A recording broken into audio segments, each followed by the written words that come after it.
어떤 세 사람이 천국에 올라갔답니다. 천국에 올라가서 베드로를 만났는데 베드로가 이 세 사람을 데리고 천국 안내를 하다가 세 사람에게 이렇게 물어봤답니다. 여러분들은 이제 이 천국에 왔지만 이제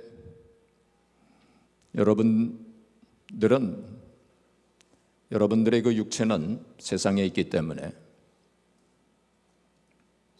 사람들이 이제 여러분들을 위해서 장례식을 저 세상에서 하고 있을 거라고. 그래서 조문객들이 와서 여러분들이 그 관 속에 여러분들의 그 육체를 보면서 뭐라고 말해줬으면 좋겠습니까? 하고 그렇게 물었답니다. 한 사람이 대답하기를, 저는 조문객들이 와서 저를 보면서 저 사람은 참 훌륭한 의사였습니다. 모든 사람들에게 친절과 사랑을 베푼 좋은 의사였습니다. 하고 이렇게 말해주기를 바란다고 그렇게 대답을 했습니다. 두 번째 사람은 또 말하기를, 저는 훌륭한 교사로서 다른 사람 그 학생들을 잘 가르쳤고 또 좋은 아내였고 또 좋은 어머니였습니다. 그런 말을 듣고 싶습니다. 그랬어요.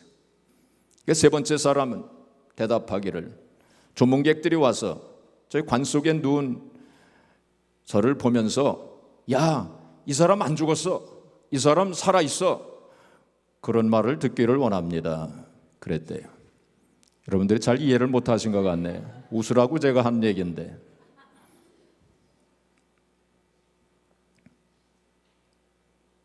이 살아있다고 하는 것은 귀한 일입니다. 그렇죠? 우리가 살아있는 동안에, 우리 육체가 살아있는 동안에, 이 세상에 있는 동안에 우리는 구원을 받을 수 있어요. 그리고 이 세상에 있는 동안에 우리는 하나님의 일을 할 수 있고 또 천국을 위해서 준비할 수 있고 또 상급을 위해서 준비할 수 있습니다. 물론 우리 하나님의 백성들은 죽는 것도 복된 일입니다. 성경에 보면은 주 안에서 죽는 자가 복이 있도다, 그런 말씀도 있지 않습니까? 세상 사람들은 이제 예를 들면 한 80 먹은 분은 생각하기를, 야, 이제 10년밖에 안 남았구나. 그렇게 하면서 세상 사람들은 그렇게 삽니다. 그렇죠? 근데 우리 하나님 백성들은 어떻게 생각해야 될까요? 야, 이제 10년만 있으면 천국 간다. 할렐루야. 그렇게 생각하시면서 사세요. 야, 이 10년만 있으면 혹은 5년만 있으면 내가 천국 간다. 이제 내일은 추석인데 우리가 어릴 적에 참 명절을 기다리면서 손꼽아 기다리면서 기다리지 않았습니까? 우리 하나님 백성들은 그 하늘나라 그렇게 손꼽아 기다리면서 그 소망하면서 살 수 있는 그런 하나님 백성들 아닙니까? 이 세상에 우리 크리스찬들을 세 종류로 그렇게 구분을 합니다. 첫 번째 그룹은 교인입니다. 교인들입니다. 교회 왔다 갔다 하는 사람들이에요. 교회 왔다 갔다 하는 사람들 가운데는 구원받은 사람들도 있고 구원 못 받은 사람들도 있을 거예요. 교회 다닌다고 해서 다 구원받은 사람들은 아닙니다. 그리고 두 번째 그룹은 신자들입니다. 신자들, 믿는 사람들. 그러니까 구원은 받았지만 이 사람들은 이렇게 상급이 많지 않은 그런 사람들이라고 할 수 있어요. 그 다음에 제자들입니다. 참 성도들이라고 할 수 있죠. 이런 사람들은 구원 받았을 뿐만이 아니라 또한 하늘나라에 가서 큰 상급을 받는 그런 사람들이다, 그렇게 볼 수 있습니다. 어떤 조사에 의하면 교회 안에 있는 사람들 가운데 참으로 하나님의 일을 하는 사람들, 전도하고 또 다른 성도들을 돌보고 하나님의 일을 충성스럽게 하는 그런 사람들은 얼마 되지 않는답니다. 5%도 안 된다는 그런 조사 보고서가 있습니다.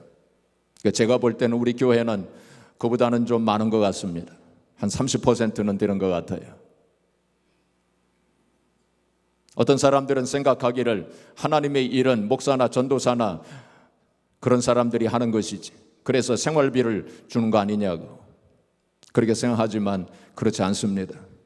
우리 초대교회에서는 모든 성도들이 다 하나님의 일을 했어요.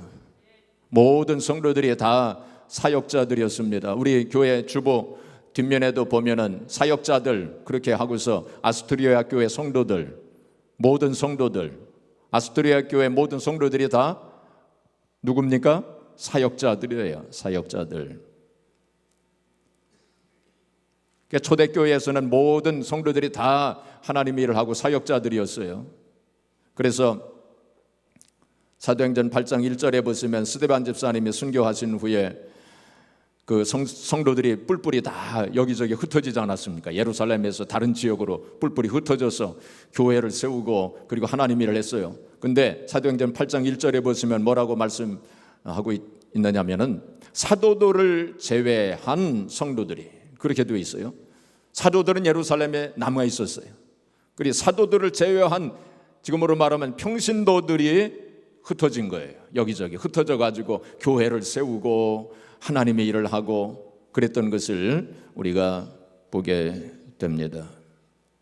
그런데 이제 언제부터, 그러니까 초대교회에서는 모든 성도들이 다 하나님 일을 하고 다 사역자들이었는데 언제부터 그러면 교역자 혹은 성직자와 그리고 평신도 이런 그룹이 생겨났느냐 하면은 이제 AD 313년에 콘스탄티누스 대제 로마 황제에 의해서 기독교가 이제 로마의 국교가 되지 않습니까?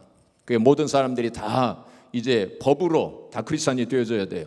태어나면서부터 모두 다 크리스찬으로 다 등록이 자동적으로 됩니다. 그러니까 전도할 필요도 없어요. 그래서 그때부터 이제 성직자라고 하는 그룹이 생겨났어요. 그리고 평신도라는 그런 말이 생겨나게 됐습니다. 그래서 평신도들은 그냥 주일날 한번 교회당에 가서 예배를 드리고 헌금하는 것으로 할 일을 다 했다라고 생각하고 하나님의 일은 이제 성직자들이 하는 것이다, 교역자들이 하는 것이다 라고 그렇게 생각을 했습니다.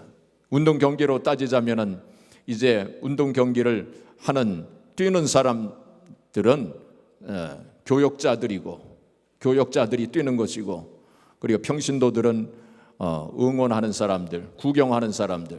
그래서 그 교역자들이 잘하면 박수 쳐주고 잘못하면 비판하고 하는 그러한 모습으로 변질된 것입니다. 자, 그런데 여러분, 성경에 성직자 혹은 교역자라는 말이 있을까요, 없을까요? 혹은 평신도라고 하는 말이 있을까요, 없을까요? 없습니다. 그런 말이 없어요. 그건 사람들이 만들어 놓은 거예요. 성경에 보면은 베드로전서 2장 9절에 보시면은 왕 같은 제사장, 우리 모든 성도들이 다 왕 같은 제사장이라고 그렇게 말씀했어요. 우리는 모두가 다 제사장들입니다. 그래서 만인 제사장론, 이제 그런 말이 있죠. 그런 신학적인 용어가 있습니다. 만인 제사장론. 그러니까 우리 모두가 다 하나님 앞에 다 제사장들이라는 거예요. 자, 그러면 왜 목사나 전도사를 하나님께서 세우셨어요?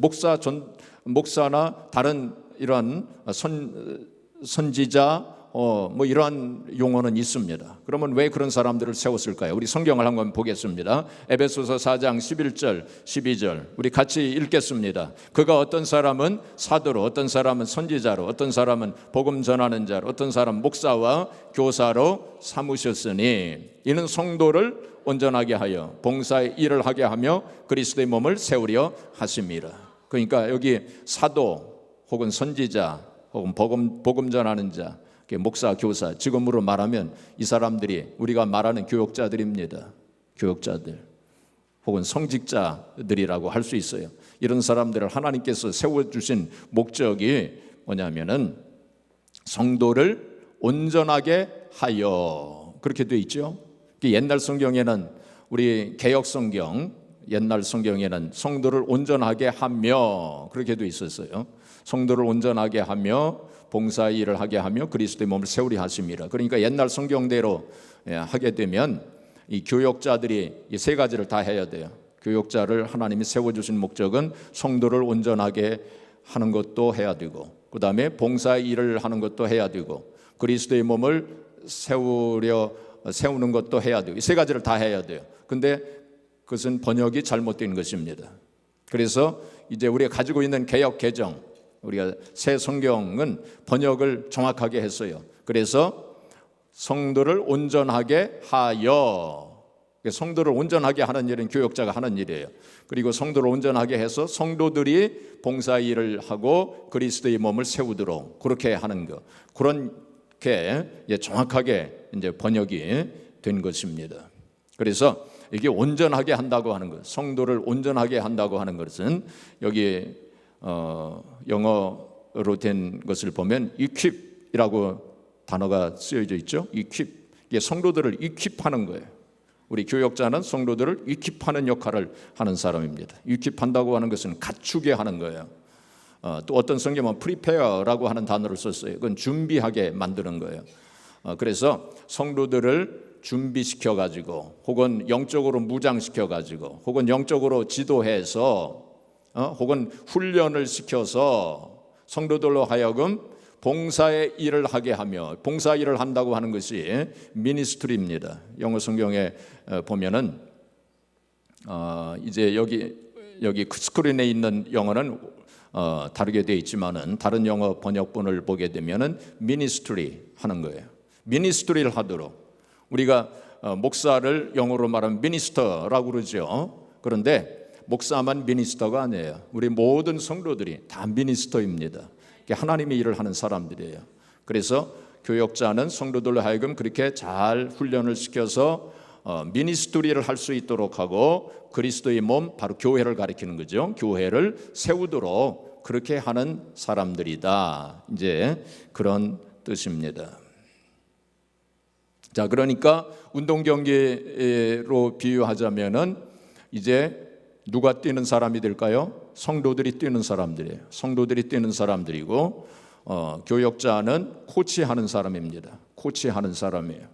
근데 그렇다고 해서 그러면 교역자는 안 뛰느냐? 교역자도 함께 뜁니다. 그러니까 보통 운동 경기를 보면은 코치는 벤치에 앉아 있죠. 근데 우리가 영적으로 보게 되면 코치도 뛰는 거예요. 교역자도 뜁니다. 그렇죠? 함께 뛰는 코치예요. 코치가 선수들과 함께 뛰는 거예요. 그냥 교육자도 뛰는 거죠. 하나님 일을 하지 않습니까? 가르치면서 코치하면서 함께 뛰는 거라고 그렇게 볼 수 있습니다. 어떤 분들은 생각하기를, 그래도 목사님, 저희는 시간이 없어요. 목사님은 풀타임으로 하나님 일을 하는 사람이지만은 저희들은 직장에도 다녀야죠. 또 사업도 해야 되죠. 저희는 시간이 없습니다. 자, 그런데 초대교회 성도들은 그럼 직장에 안 다녔을까요? 다녔어요. 또 사업을 다 하면서, 세상 일을 하면서 그렇게 하나님의 일을 사역자로 그렇게 했다는 것입니다. 중요한 것은 우리의 마음이에요. 우리가 하나님의 일을 본업으로 생각하느냐, 부업으로 생각하느냐. 제가 늘 말씀을 드리지만 하나님의 일이 본업입니다. 그게 더 중요한 거예요. 하나님께서 우리를 보내주실 때 본업을 하라고 보내주신 거예요. 직장 다니고 사업하고 세상 일 하는 것은 부업입니다. 그것은 하나님의 일을 하기 위한 수단이요, 통로라고 하는 사실을 우리가 잘 알아야 할 것입니다. 사랑하는 성도 여러분, 이 세상은 짧습니다. 제가 늘 말씀을 드리지만 이 세상 금방 지나가지 않습니까? 자, 야고보서 4장 14절 우리 같이 읽겠습니다. 내일 일을 너희가 알지 못하는도다. 너희 생명이 무엇이냐? 너희는 잠깐 보이다가 없어지는 안개니라. 우리 인생을 가리켜서 뭐라고 비유해서 말씀했어요?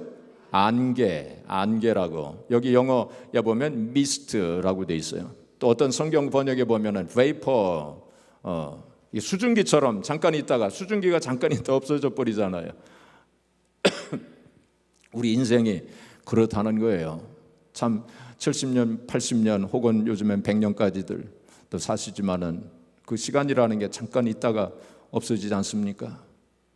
그래서 중국 사람들은 일장춘몽이다 뭐 그런 말도 쓰지만 우리 인생이 얼마나 짧습니까? 영원에 비하면, 이터니티, 영원에 비하면 우리 인생은 너무나 짧은 거예요. 근데 우리 짧은 인생을 어떻게 살 것인가 우리가 늘 생각하면서 살아야 되는데, 우리 짧은 인생을 살면서 두 가지 아주 중요한 것을 결정을 해야 됩니다.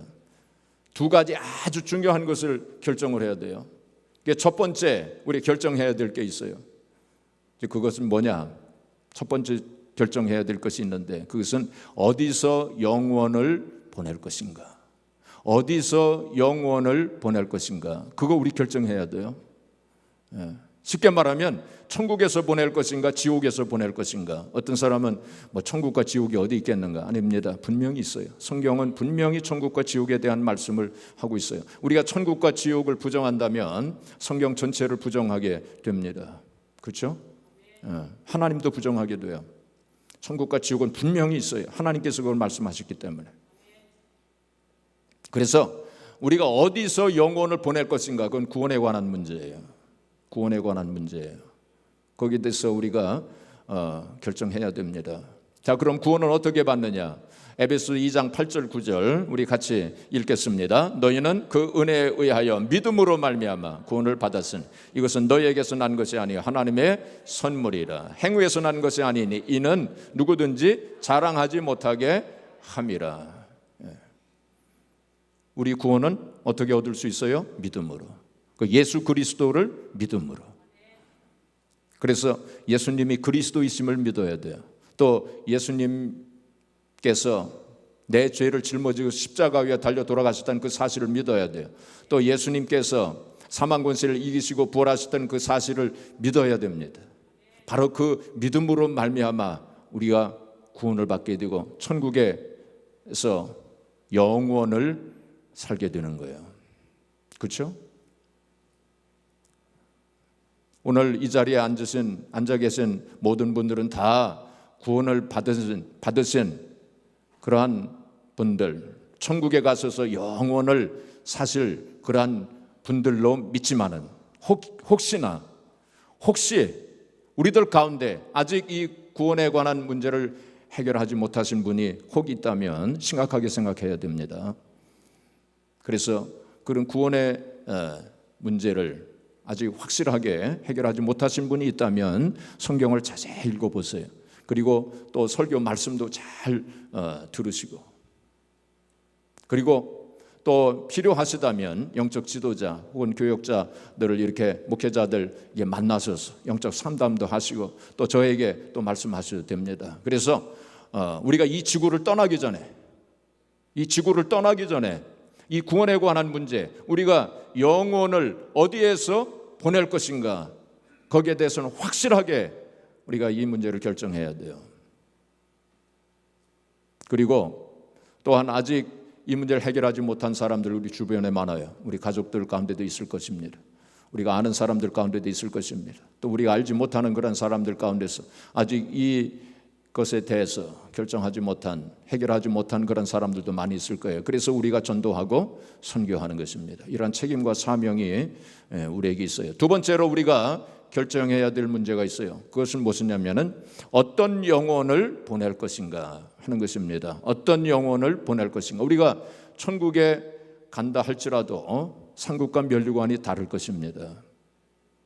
그래서 어떤 영혼을 보낼 것, 이것은 상급에 관한 문제라고 그렇게 볼 수 있습니다. 그래서 우리가 이 상급에 대한 것을 우리가 잘 생각을 해야 됩니다. 우리가 히브리서 11장 6절 우리 같이 읽어보겠습니다. 믿음이 없이는 하나님을 기쁘시게 하지 못하나니 하나님께 나아가는 자는 반드시 그가 계신 것과 또한 그가 자기를 찾는 자들에게 상 주시는 이심을 믿어야 할지니라. 하나님께서 뭘 주신다고요? 상을 주신다고 분명히 말씀했어요. 그래서 상 주시는 이심을 믿어야 돼요. 그것이 올바른 신앙인의 자세입니다. 성경은 이 상에 대해서 여러 번 말씀을 하고 있어요. 그 중에서 두세 가지 제가 성경을 인용해서 말씀을 드리겠습니다. 계시록 3장 11절에 보시면은 내가 속히 이 말이니 네가 가진 것을 굳게 잡아 아무나 네 면류관을 빼앗지 못하게 하라. 무슨 뜻입니까? 면류관을 빼앗길 수 있다는 거예요. 면류관을 빼앗길 수 있다고 사도 요한이 경고하고 있는 거죠. 면류관 빼앗기지 않는다면 왜 이렇게 경고하겠습니까? 자, 그 다음에 요한 2서 8절입니다. 요한 2서 8절에 보시면 너희는 너희를 삶과 우리의 일한 것을 잃지 말고 오직 온전한 상을 얻으라. 이것도 마찬가지입니다. 일한 것을 이러한 그 상을 잃어버릴 수 있다. 그걸 말씀하시고 있는 거예요.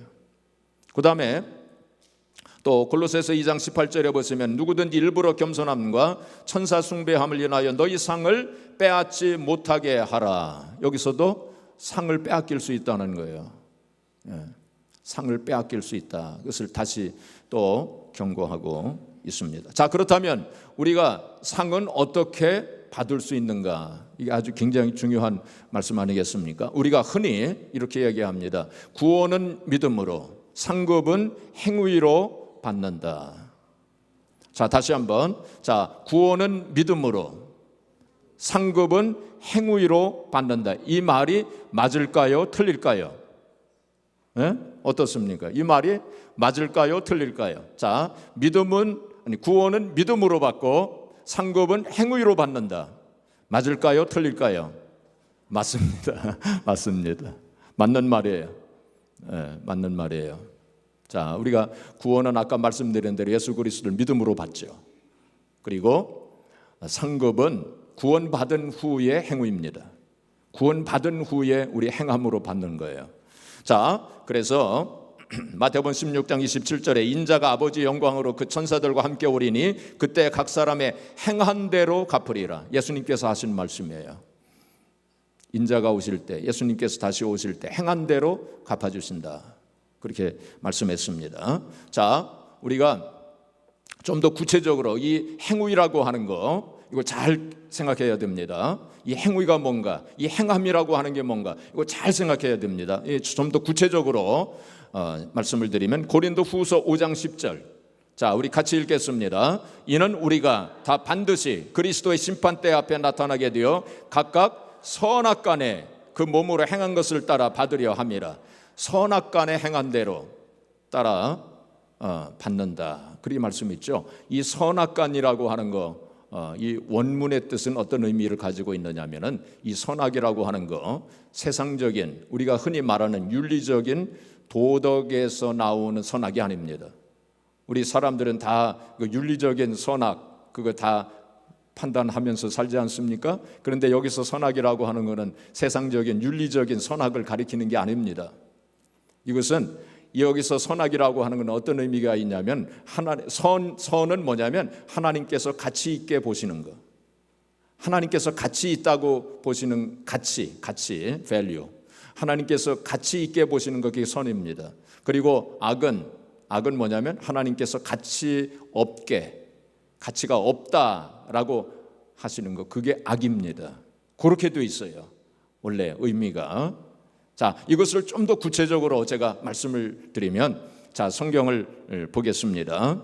자, 고린도전서 3장 12절, 15절 우리 같이 읽겠습니다. 만일 누구든지 금이나 은이나 보석이나 나무나 풀이나 지푸로 이 터 위에 세우면 각 사람의 공적이 나타날 터인데 그 날이 공적을 밝히리니 이는 불로 나타내고 그 불이 각 사람의 공적이 어떠한 것을 시험할 것이라.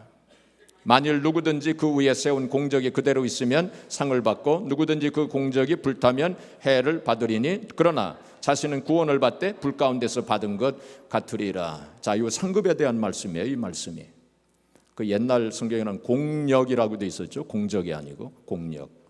자, 이 공적이 불타는 사람은 구원은 받긴 받지만 상급이 없다는 거예요. 근데 이 공적이 불에 안 타는 사람은 상을 받는다는 거예요. 자, 여기서 뭐라고 말씀했으면 금, 은, 보석으로 공적을 쌓은 사람과 나무나 지피나 풀로 공적을 쌓은 사람 두 가지 종류죠. 그렇죠? 금은 보석은 불에 안 탑니다. 상을 받는다는 거예요. 그리고 나무나 지피나 풀로 공적을 쌓은 사람은 불이 타기 때문에 상이 없다는 거예요. 그게 무슨 뜻이냐면은 자, 금이나 은이나 보석으로 공적을 쌓은 사람은 아까 말씀드린 것처럼 하나님께서 가치 있는 것을 한 사람이에요. 하나님께서 가치 있다고 하시는 그것을 행한 사람, 그게 바로 공적을 금은 보석으로 쌓은 사람들이에요. 그럼 하나님께서 가치 있다고, 하나님께서 가치 있게 생각하는 것이 뭔 줄 아세요? 그 뭐냐면 영원한 것을 위해서 일한 사람, 영원한 것을 위해서 일하는 것, 그것은 가치 있게 생각하십니다. 자, 제가 좀 복잡하게 여러 가지로 말씀을 드렸는데 잘 따라오세요. 영원한 것은 뭔지 아세요? 영원한 것은 셋입니다. 영원한 것은 딱 셋이에요. 영원한 것 뭔지 아세요? 하나님과 말씀과 인간의 영혼입니다. 이게 세 가지예요. 세 가지가 영원한 것입니다. 영원한 거예요. 이 영원한 것, 하나님을 위해서 혹은 말씀을 위해서, 말씀에 순종하면서, 그리고 인간의 영혼을 위해서 일한 것, 이것은 하나님께서 가치 있게 보십니다.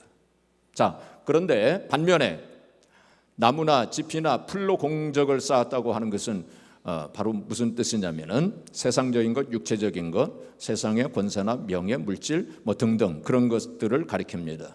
그런 것은 하나님께서 가치 있게 보시지 않습니다. 그렇다고 해서 물질이 필요 없다는 건 아닙니다. 혹은 세상의 명예나 권세 필요 없다는 것은 아닙니다. 우리가 그것을 가지고 얼마든지 영원한 것, 하나님을 위해서 일할 수 있고, 혹은 말씀을 위해서 일할 수 있고, 혹은 인간의 영혼을 위해서 일할 수 있기 때문입니다. 그런데 그 자체가 목적이 된다면, 물질이 목적이 되고 세상의 권세나 명예, 세상의 즐거움, 쾌락 등등 그러한 것이 목적이 될 때 그것은 하나님께서 가치 없게 보십니다.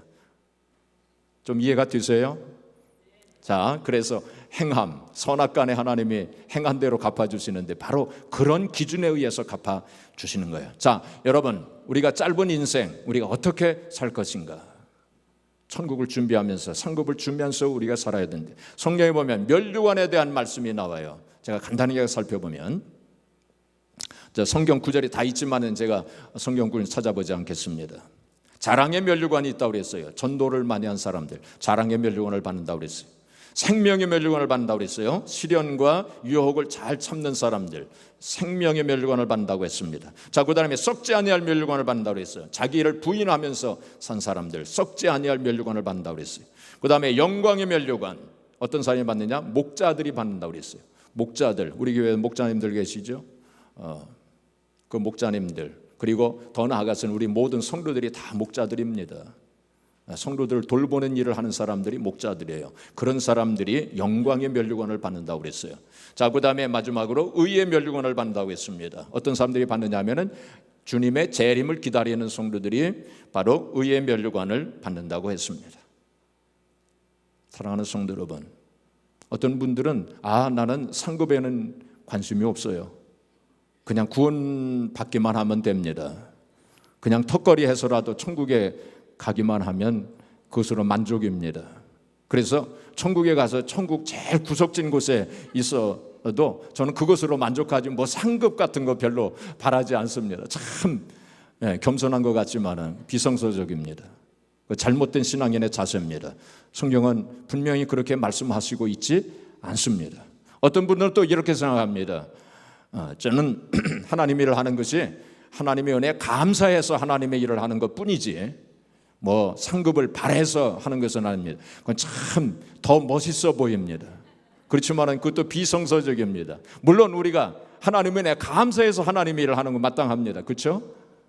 그렇지만은 상급을 바라고 하는 그것이 올바른 신앙인의 자세요? 성서적입니다. 우리가 마땅히 그런 마음을 가져야 돼요. 아까도 말씀을 드렸지만은 상 주시는 이심을 믿어야 할지니라 하고 그렇게 말씀하고 있지 않습니까? 우리의 믿음의 선진들이 그냥 구원 받으면 다 똑같이 천국에 올라가서 구원 받으면 그것을 끝난다 할 것 같으면 못하러 그렇게 고난과 환난을 감수하면서 또 목숨까지 내놓으면서 순교까지 하면서 그렇게 하나님 일을 했겠습니까? 분명히 상급과 멸류관이 있다고 하는 사실을 우리는 알아야 돼요. 자, 성경 한 구절 보겠습니다. 히브리서 11장 24절 26절 우리 같이 읽겠습니다. 믿음으로 모세는 장성하여 바로의 공주의 아들이라 칭함받기를 거절하고 도리어 하나님의 백성과 함께 고난받기를 잠시 죄악의 낙을 누리는 것보다 더 좋아하고 그리스도를 위하여 받는 수모를 애굽의 모든 보화보다 더 큰 재물로 여겼으니 이는 상 주심을 바라봄이라. 모세가 참 바로 공주의 아들이라 칭함을 거절했다고 그랬어요. 엄청난 권세, 부귀영화가 있는 거 아닙니까? 그 거절하고 하나님 백성들과 함께 고난받기를 더 좋아한 그것은 뭐예요? 하나님의 상 주시는 이심을 바라봅니다. 말씀했어요. 사랑하는 성도 여러분 모두가 다 하늘나라에 올라가서 큰 상을 받으시기를 바랍니다. 네. 저는 어떤 사람이냐면 저는 여러분들이 큰 상을 받으실 수 있도록 도와주는 사람이에요. 그래서 여러분들이 천국에 올라가서 주님으로부터 큰 상을 받으실 때 저는 옆에서 함께 기뻐할 것입니다. 제가 볼 때는 저보다 더 큰 상을 받으실 분들이 우리 교회는 많이 계신 것 같아요. 저 솔직한 심정이에요. 그럴 때 좀 무시하지 마세요. 제가 지난번에도 말씀을 드렸지만 천국에 올라가서 여러분들 한번 거기서도 그 신방이라는 게 있는지 모르겠지만은 신방 다닐 거예요. 어떤 상을 받으셨는지 다 제가 좀 여러분 찾아다닐 겁니다. 그리고 그때 거기 천국에 올라가서 우리 아스트리아 한인교회 성도들 함께 다 모이면 참 좋겠어요. 리유니언 거기서 우리 할 수 있으면 했으면 좋겠습니다. 저는 원래 초등학교 때 달리기를 잘 못했어요. 그래서 초등학교 때 운동회라는 게 있지 않습니까? 운동회 하면 꼭 달리기를 하잖아요. 그러면 이제 7, 8명이 이제 한 조가 돼가지고 100m를 뛰지 않습니까? 그럴 때 저는 늘 한 4등이나 5등 했어요. 한 번 딱 3등을 해본 적이 있어요. 그는 앞에 가던 애가 넘어져가지고 제가 3등을 했어요. 그래서 연필 한 자로 제가 상을 받았어요. 근데 저희 집사람은 꼭 1등 했답니다. 달리기를 잘하는 사람이에요. 저희 장모님이 충청남도에서 달리기 대표 선수였대요. 그 피를 받아서 달리기를 잘합니다. 근데 우리가 참 세상 경기에서는 뭐 그렇게 공책 하나 무슨 연필 한 자루 혹은 뭐 좋은 상은 뭐 올림픽 금메달도 있고요. 그다음에 노벨상 그 상도 있고 뭐 그렇지 않습니까? 그러나 우리가 하늘나라에 올라가서 받을 상은 그 비교가 안 돼요. 그렇죠? 찬란한 영원한 참 그런 상이 기다리고 있지 않습니까? 그래서 오늘 여기 성경에도 오늘 본문 말씀에도 보면은 저희는 썩을 면류관을 얻고자 하되, 이제 새 성경에는 썩을 승리관을 얻고자 하되, 승리자의 관을 얻고자 하되 우리는 썩지 아니할 것을 얻고자 하노라. 세상 사람은 썩을 면류관, 썩을 월계관 뭐 그런 거를 얻고자 하되 우리는 썩지 아니할 영원한 찬란한 하늘의 면류관, 하늘의 상급을 얻고자 함이라. 그 말씀했어요. 그래서 여러분 끝까지 달리세요. 끝까지 뛰세요. 열심히 뛰시기를 바랍니다. 그래서 오늘 여기 24절 말씀에도 보면은 운동장에서 다름질하는 사람들이 다 달리지만은 오직 상을 얻는 자는 한 사람뿐인 것을 너희가 알지 못하느냐. 그러니까 옛날 운동 경기에서는 옛날 그리스에서 올림픽이 있지 않았습니까? 그때는 1등 한 사람에게만 상을 줬던 모양이에요. 모든 사람들이 다 달릴지라도 오직 한 사람에게만 상이 있는 것을 너희가 알지 못하느냐. 네, 지금은 그렇진 않죠. 또 천국에 올라가서도 우리가 꼭 1등한 사람만 상을 받는 건 아닐 것입니다. 너희도 이와 같이 상을 얻도록 다름질하라. 이렇게 최선을 다해서 뛰어야 돼요. 끝까지 뛰어야 돼요. 그렇죠? 옛날 1996년인가요? 조지아 애틀란타에서 올림픽이 열리지 않았습니까?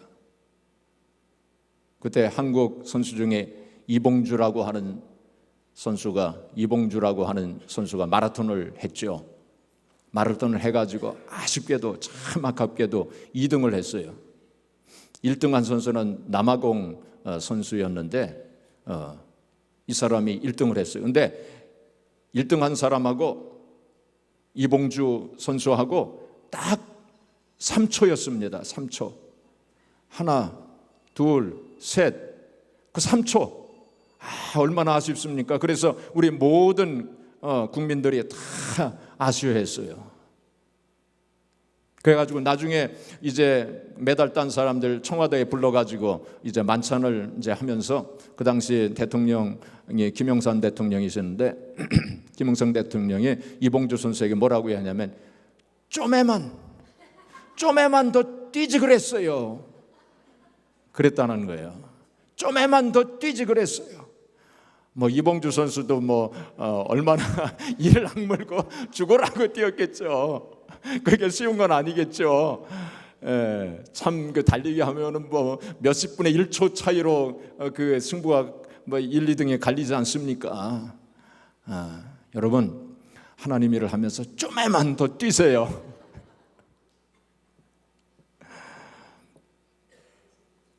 제가 40대 때 한번 목회자 세미나 한번 참석한 적이 있는데 그때 어떤 그 할아버지 목사님 한 분이 70세가 넘으셨어요. 70세가 넘으셔가지고 이제 은퇴할 때가 얼마 남지 않은 목사님이 그 세미나에 참석을 하셨더라고요. 그래서 제가 그 선배 목사님께 목사님 이제 은퇴하실 날도 얼마 안 남았는데 이게 세미나에 참석을 하셨냐고 했더니 그 목사님이 뭐라고 말씀하시냐면 최후의 일각까지 그러시더라고요. 다른 말씀 안 하시고 딱 그 말씀만 하세요. 최후의 일각까지 그러시더라고요. 그래서 제가 큰 감명을 받았어요. 하나님의 일은 최후의 일각까지 해야 되겠구나. 우리가 주님 앞에 서는 그날까지, 우리가 생명이 붙어있는 그 순간까지 우리가 하나님 일을 해야 돼요. 사랑하는 성도 여러분, 끝까지 최후 일각까지 열심히 하시기 바랍니다. 우리가 하나님의 일을 하다 보면 어떤 때는 조롱과 멸시를 받을 수도 있어요. 또 욕을 먹을 수도 있어요. 오해를 받을 수도 있어요. 코리텐 붐이라고 하는 아주 유명한 분 있지 않습니까? 코리텐 붐, 이분이 참 위대한 그 전도자이셨는데 이분이 원래 네덜란드에 살았었어요. 네덜란드 사람입니다. 근데 이 독일 나치에 의해서 붙잡혔어요. 그 가족이, 그 아버지가 그 유대인은 아니었지만 그 가족이 유대인은 아니었어요. 근데 유대인들을 도와줬어요.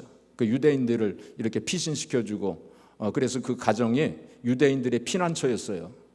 그래가지고 그 일로 인해서 붙잡혔습니다. 코리텐 붐하고 그 남편이 붙잡혀서 그 소용소에 갇혀서 참 갖은 곤욕과 고초를 겪어야 되었는데 그 소용소에서는 이 건강검진이라는 명목으로 금요일만 되면은 그 수용소에 있는 사람들 전부 옷을 다 벗겨가지고 그리고는 이렇게 걸어가게 했대요. 코리텐 붐도 이제 그런 수모를 당하는 거죠. 근데 남편이 그 아내가 그 줄에 이렇게 쭉 걸어가는 것을 봅니다. 남편이 그 아내에게 말하기를 여보 주님만 바라보세요. 주님만 바라봐요. 예수님도 발가벗기셔서 십자가에 달리셨다고요. 그렇게 얘기합니다. 울면서. 그 아내가 코리텐 붐이 말하기를 여보 그래요. 난 주님만 바라볼 거예요. 나는 예수님만 바라볼 거예요. 그랬다는 것입니다. 우리가 하나님의 일을 할 때 그런 고초도 당할 수 있어요. 그런 모욕도 당할 수 있어요. 그렇죠? 그런 오해도 여러 가지 참 욕도 먹을 수 있어요. 그래도 우리가 주님만 바라봐야 돼요. 주님만 바라보시고 다른 거 생각하지 마시고 끝까지 천국을 향하여 그렇죠? 하늘나라 향하여 또 상급을 향하여 오늘 말씀에도 보면은 향방을 정하고 목적을 정하고 방향을 정하고 직선으로 나아가야 돼요. 뭐 좌로나 우로나 치우치지 말고 우리 마음이 흔들려서는 안 됩니다. 우리가 어려운 일이 있어도 낙심하지 말고 포기하지 말고 끝까지 달려나가요. 그래서 바울 사도가 고백했던 것처럼 내가 선한 싸움을 싸우고 내가 달려갈 길을 다 마치고 내 믿음을 지켰으니 이제후로는 나를 위하여 의의 멸관이 예비되었도다 라고 고백하시는 여러분, 그리고 하늘나라에 올라가셔서 큰 상을 받으셔서 하나님 앞에 영광을 돌리시고 또 하나님의 영광에 들어가는 저와 여러분들이 되어지기를 주님의 이름으로 축복합니다.